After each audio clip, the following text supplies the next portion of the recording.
All right. Now, the final part, which really impressed me, was this: the controller.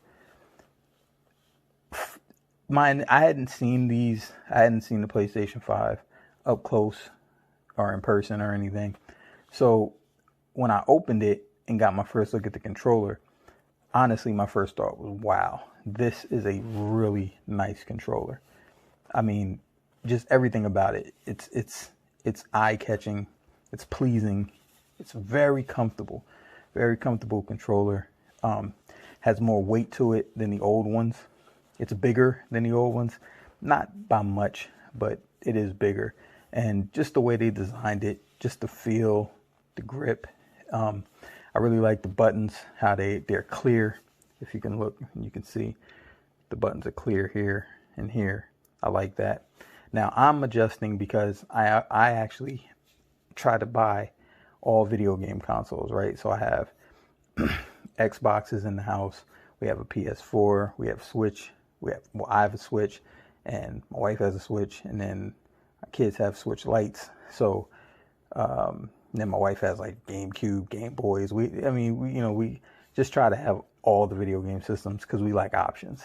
But what I was saying with that was I was playing my Xbox One X over the past year and a half because my PS4 broke. The HDMI port broke on the back. So I'm playing my Xbox One X, the controller, much different than this. So I'm having to adjust to it. So anybody who's coming from the Xbox to PlayStation, if you haven't played PlayStation before, you haven't played in a while, it's going to be an adjustment because you're going to be, when you're trying to hit the D-pad, you're used to the D-pad kind of being in this area, but it's not. So sometimes when I'm going to press the D-pad, I'll hit the left trigger. So, the left analog, I'm sorry. And, but that's it. But other than that, everything's cool. I like the share. The share button is dope. And then this is your option button. Now, this part here, these, best thing ever. I love these, man. I absolutely love these joints right here. So I was playing 2K, and I'm not going to really get too deep into the gameplay part of the PS5 because I'll discuss that later. But I was playing 2K, and I was running on a screen, and I was trying to get free. And the guy was kind of holding me and jostling me, whatever. And we was kind of fighting for position. And as I was trying to use turbo to get away from him, this tightened. It wasn't loose like this. It was really, it was giving a lot of resistance. And then it stopped when I got free. And then I was able to move it again. And I really love that. It's such a nice and subtle touch. Like, you notice it, but it's not like overbearing. It's not to the point where you can't really focus or anything like that. And it's everything that they said it was. Every review, everybody that talked about it, everybody talked about the controller. It's everything that they said it was. It is a great controller. I'm not normally big on controllers. I don't really care as long as they're comfortable in my hand and I can get to my buttons.